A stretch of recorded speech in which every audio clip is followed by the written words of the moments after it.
গোলপুরিয়া গ্রামের লোকেরা খাবারের খুব শৌখিন ছিল। গ্রামে দুটো ঠেলা ছিল, যার মালিক ছিল মহেশ আর দীনেশ। ওদের ফুচকার বিখ্যাত ঠেলা ছিল। গোলপুরিয়ার বাচ্চাদের জন্য গিফট নিয়ে নিয়েছি। শোনো, গোলপুরিয়া তো যাচ্ছ, গোলগাপ্পে তো খাবে, কিন্তু বেশি খেও না। আরে বেশি কোথায়, 5-6টা প্লেট তো খাবো বই কি আমি। 2 প্লেটের থেকে বেশি খেও না, বুঝেছো? মহেশ আর দীনেশ দুজন ভাইয়ের এখানে 2টো করে প্লেট, তাই তো? ঠিক আছে। মোট 2টোই খেও। দুজন ভাই গোলগাপ্পের জন্য খুবই বিখ্যাত, কিন্তু দুজনের মধ্যে ভাব নেই। একসাথে কাজ করবে তো আগে এগোবে, এইটুকু কথাই বুঝতে পারে না, শুধু একে অপরের নিন্দা করে। দীনেশ গ্রাহকদের গোলগাপ্পা খাওয়াতে খাওয়াতে নিজের ভাইয়ের নিন্দা করে। আরে দীনেশ আঙ্কেল, দাও আরেকটা প্লেট, আপনার গোলগাপ্পা খুব টেস্টি। হ্যাঁ হ্যাঁ বাবা, আরও খাও। এখানকার থেকে ভালো ফুচকা আর কোথাও পাবে না তুমি। ওই যে মহেশ আছে না, ওর ফুচকার জলে তো কখনো বেশি নুন, আবার কখনো বেশি ঝাল থাকে, আবার কখনো ঝাল কমও থাকে। আরে ওর ফুচকা খেয়ে তো লোকজন অসুস্থ হয়ে পড়ে, খুব নোংরা ওর ওখানে। মহেশ ও দীনেশের নিন্দে করতে একটুও কমতি করত না। আরে অসুখ হয়ে পড়ে ওর গ্রাহকেরা। আরে নর্দমার জল দিয়ে যদি ফুচকা তৈরি করো তাহলে গ্রাহকের তো অসুখ করবেই। পরি, তুমি ফুচকা ওখানে একদম খেও না, তুমি আমার এখানেই বারবার খাও। মহেশ আঙ্কেল, আপনার এখানে গোলগাপ্পা খেয়ে আমিও অসুস্থ হয়ে গেছিলাম, কিন্তু কি করব, আপনার গোলগাপ্পা হলোই এত টেস্টি, আবার এখানেই আসতে মন করে। গ্রামের প্রধানজি খুবই দায়িত্বশীল আর সক্ষম প্রধান ছিলেন। গ্রামে এদের সিদ্ধান্ত শেষ সিদ্ধান্ত। আজকে ভরতজি নিজের নাতিকে নিয়ে হাসপাতালে এসেছিল। দাদু, পেটে খুব ব্যথা করছে।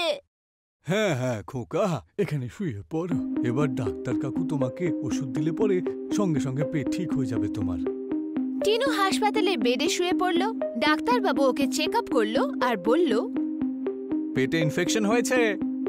বাইরে কিছু খেয়েছো তাই না? সত্যি করে বলো তো। হ্যাঁ ডাক্তার আঙ্কেল, আমি কালকে মহেশ আঙ্কেল আর দীনেশ আঙ্কেল দুজনের ঠেলাতে গোলগাপ্পা খেয়েছিলাম। ব্যাস এই জন্যই তো তোমার পেটে গন্ডগোলটা হয়েছে। এইসব জায়গা থেকে কিছু খাবার খাওয়া উচিত নয়। মা তোমাকে বলেনি? ওর মা তোকে সব সময় বকতে থাকে, কিন্তু ও শুনলে তবে তো। আরে আমাদের কথা শোনেই না। আর ওই ঠেলা গাড়িওয়ালাদের কথা তো আমি আজকে ওদের ভালো করে টাইট দেব। আজকে পঞ্চায়েত ডেকে প্রধানজি সিদ্ধান্ত নিয়েছিল যে আজ থেকে মহেশ আর দীনেশের ঠেলা বন্ধ হবে। প্রধান মশাই, যদি ঠেলা গাড়ি বন্ধ করে দেন তাহলে পরিবারের লোক খাবে কি? হ্যাঁ প্রধান মশাই, আমরা তো মরে যাব। চিন্তা করো না, তোমাদের মরতে দেব না। পঞ্চায়েত তোমাদেরকে অন্য কাজ করতে অবশ্যই সাহায্য করবে। তোমাদের দুজনকে কতবার বলেছি যে তোমরা নিজেদের ফুচকা পরিষ্কার করে বানাও, কিন্তু তোমরা কথাই শোনো না। সব সময় তোমাদের ফুচকা খেয়ে গ্রামের বাচ্চারা অসুস্থ হয়ে পড়ে। আমি যে সিদ্ধান্ত নিয়েছি সেটাই শেষ সিদ্ধান্ত। তোমাদের দুজনকে ব্যবসা বন্ধ করতেই হবে। তখনই মহেশ মাঝখানে বলল, প্রধান মশাই, আমার ফুচকা খুব ভালো আর পরিষ্কার আর শুদ্ধও বটে। ওই দীনেশের ফুচকাতে কোনো সমস্যা রয়েছে। এই তুই মিথ্যে কথা বলছিস কেন? আরে ফুচকা তো তুই নোংরা করে বানাস, সেই জন্যই তো লোকে অসুস্থ হয়ে পড়ছে। এই এই এই এই তোমরা দুজন ঝগড়া করো না তো। আমার সিদ্ধান্ত শেষ সিদ্ধান্ত, ওতে কোনো পরিবর্তন হবে না। মহেশের বাড়িতে দুঃখে ছেয়ে গেল। প্রধান মশাই বলছিল যে শাড়ির কাজ করাতে নাকি সাহায্য করবেন। আরে শাড়ির কাজ করে কি বা করব? এত ভালো কাজ চলছিল, ওটা কিভাবে বন্ধ করলো? খাবারের অভাব না হয়ে যায়। দীনেশের বাড়িতেও ওর বউও ওকে রাগ দেখালো। এখন তো মনে হচ্ছে সবই শেষ। আমারই তো ভুল। আমি যদি একটু সবকিছু পরিষ্কার রাখতাম তাহলে এই দিন দেখতে হতো না। শাড়ির কাজ কিন্তু করতে তো হবে, আর তো কোনো উপায়ও তো নেই। ঘরের খরচা, বাচ্চাদের স্কুলের ফিস আর কতই না, কি করে পূরণ হবে? আরে করতে তো হবেই। পঞ্চায়েতের সিদ্ধান্তের বিরুদ্ধে তো আমরা যেতে পারবো না। একটা সুযোগ পেয়ে যদি যাই না আমার নিজের ভুল শুধরানোর, তাহলে আমি আমার ফুচকা খুব ভালো করে বানাবো, আর প্রধান মশাইকে নালিশ জানানোর কোনো সুযোগই দেব না।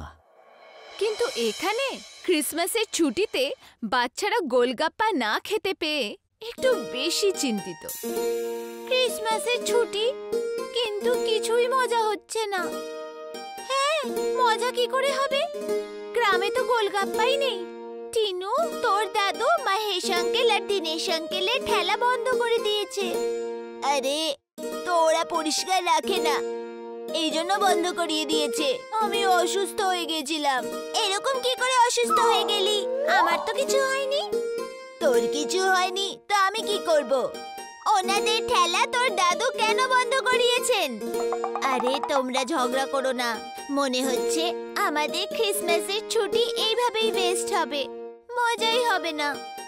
ইস, যদি সান্টা ক্লজ হতো তাহলে আমরা ওনার থেকে গিফটে মহেশ আঙ্কেল আর দীনেশ আঙ্কেলের গোলগাপ্পাই চাইতাম। স্যান্টা নিজের বাড়িতে বাচ্চাদের কথা শুনছিল। ক্রিসমাসের উৎসবে গোলপুরিয়ায় যাওয়ার জন্য তৈরি হচ্ছিল।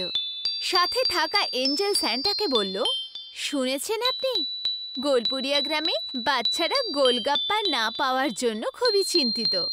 ওরা ক্রিসমাসের ছুটিতে এরকম রেগে রেগে থাকবে, এটা ঠিক হবে না। আমি এটা সহ্য করতে পারছি না। আমাকে খুব শিগগিরই কিছু একটা করতে হবে। আমি এক্ষুনি গোলপুরিয়া গ্রামে যাব।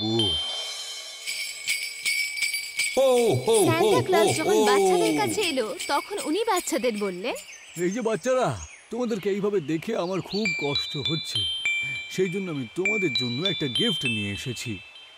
না, আমাদের চকলেটসের কোনো গিফট চাই না। হ্যাঁ স্যান্টা, আমরা এইসব গিফট একদম চাই না। আমি জানি তোমাদের কি লাগবে। স্যান্টা নিজের গিফটসের থলি বার করলো আর তার মধ্যে থেকে একটা জাদুই মটকা বার করলো। এই দেখো, এটা হলো জাদুর কলসি। এ কথা বলতে পারে এমন ফুচকার মধ্যে রয়েছে। তোমাদের গ্রামের মহেশ আর দীনেশ দুজনাই খুব ভালো ফুচকা বানায়, কিন্তু ফুচকা তৈরি করার সময় ওরা ভালো করে পরিষ্কার রাখে না, তো সেই জন্য তোমরা সবাই অসুস্থ হয়ে পড়ো। আমি একটা কাজ করছি, কথা বলতে পারা ফুচকাগুলোকে ওদের দোকানের ফুচকার মধ্যে মিশিয়ে দেব। আর যখনই তোমরা এই ফুচকাগুলো খাবে যারা কথা বলতে পারে, তখন এ তোমাদেরকে বলবে যে গণেশ আর দীনেশ নিজেদের ফুচকা তৈরি করার সময় পরিষ্কার করেছিল নাকি করেনি। এর ফলে তোমাদের গ্রামে আবার ফুচকা বিক্রি করা শুরু হয়ে যাবে আর কেউ অসুস্থ হয়ে পড়বে না। বাহ, এটা তো খুবই দারুণ ব্যাপার। স্যান্টা মহেশ আর দীনেশের ঘরে গিয়ে ওদের গোলগাপ্পেতে নিজের কথা বলা গোলগাপ্পা মিশিয়ে দিল। যখনই কেউ এই ফুচকাগুলোকে খাবে তখন অবাক হয়ে যাবে। হো, হো, হো। বাচ্চারা স্যান্টার কথা দাদুকে বলল। ওনার তো প্রথমে বিশ্বাস হচ্ছিল না। তারপর টিনু ওনাকে বলল, দাদু, আমাদের কথায় বিশ্বাস করো। সত্যি স্যান্টা কথা বলা গোলগাপ্পা দীনেশ আঙ্কেল আর মহেশ আঙ্কেলের ঠেলাতে রাখবেন। যেটা আমাদের গোলগাপ্পা খাওয়া উচিত কি নয় সেটা বলবে। প্লিজ দাদু, তুমি একবার দীনেশ আঙ্কেল আর মহেশ আঙ্কেলের টেস্ট নাও। আমরাও জানতে পারবো যে গোলগাপ্পা সত্যি বলে নাকি নয়। আচ্ছা আচ্ছা, ঠিক আছে। টিনু, তুমি যখন এতটা জেদ করছো তাহলে একবার দীনেশ আর মহেশের ঠেলা গাড়িতে গিয়ে ফুচকা খেয়েই আসি আমি তাহলে। চলো চলো। ভরতজির অনুমতিতে মহেশ আর দীনেশ নিজের ঠেলা খুলল। টিনু, পরি আর রানী গোলগাপ্পা খাওয়ার জন্য নিজের হাতে প্লেট নিল। মহেশ আঙ্কেল, তাড়াতাড়ি আমাদের গোলগাপ্পা দাও। তোমার গোলগাপ্পা খাওয়ার খুব মন হচ্ছিল। আরে হ্যাঁ হ্যাঁ, এই না, বলো কেমন খেতে।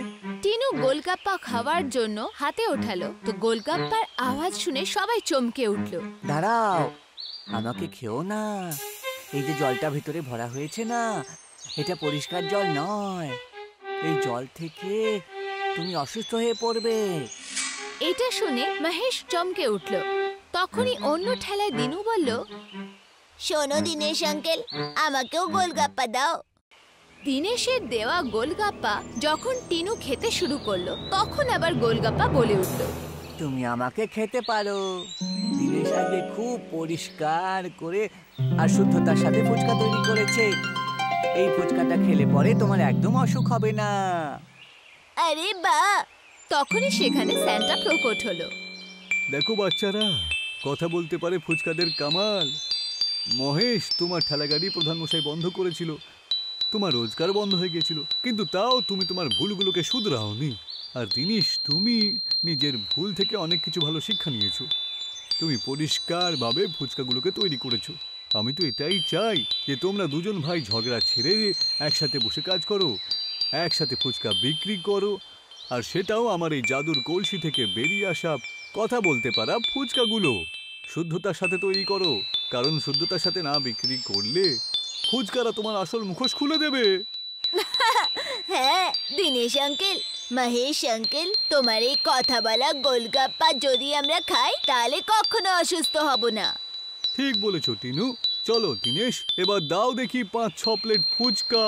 স্যান্টা বাচ্চাদের সাথে খুব মজাতে গোলগাপ্পা খেলো। ঠিক আছে বাচ্চারা, এবার তাহলে আমি চলি। Wishing you merry Christmas.